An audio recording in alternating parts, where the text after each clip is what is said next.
இருக்கிறோம். அப்ப இவர்களுக்கு ஒரு துன்பம் இருக்கிறது என்றால், ஒரு வேதனை இருக்கிறது என்றால், ஏன் இந்த வேதனை, எப்படி இந்த வேதனை வந்திருக்கிறது என்று விசாரிப்பதற்கு இந்த மனிதர்கள் தயாராக இல்லை.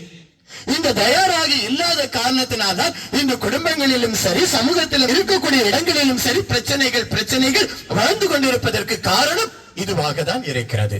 அப்படியெனில் இந்த விசாரணைக்கு தடையாக இருப்பது ஈகோ, நான் என்ற அந்த நிலை, நான் என்ற அந்த தன்னலம்.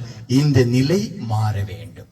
இந்த நிலை மாறுகின்ற பொழுதுதான் யார் வந்திருக்கிறார்கள் அல்லது நீங்கள் எப்படி இருக்கிறீர்கள் என்று சொல்ல தோன்றும். சக்கையு பாருங்க, சக்கையு வருகிறான். ஆண்டவர் அவரை பார்க்க வேண்டும் என்று வந்தான். அங்கு வருபவர் ஆண்டவர் என்று அறிந்தவன் வருகிறான்.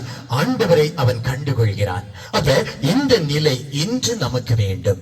ஆண்டவரை தேர்ந்தெடுக்கிறீங்க, வாழ்க்கையிலே ஒளி வேண்டும் என்ற நிலையர்கள். அப்படியெனில் நீங்கள் இந்த இடத்துல ஈகோ உங்களுடைய வாழ்வில் இருந்து அகன்று போக வேண்டும். அந்த ஈகோ மனநிலைகள், குடும்ப வாழ்க்கை நிலைகள் அகன்று போக வேண்டும். ஒரு படி கீழ் இறங்குகின்ற பொழுதுதான் வீட்டிலே மகிழ்ச்சி வரும். ஒரு படி கீழே இறங்குகின்ற பொழுதுதான் உங்களுடைய வாழ்க்கையிலே மேன்மையை நீங்கள் கண்டுகொள்ள முடியும். கைகளை தட்டி ஆண்டவருக்கு அந்த நிலையை நாம் உருவாக்கி கொள்ள வேண்டும். இரண்டாவதாக நாம் பார்க்கின்ற பொழுது இந்த மனிதன் அந்த 10ஆம் அதிகாரம்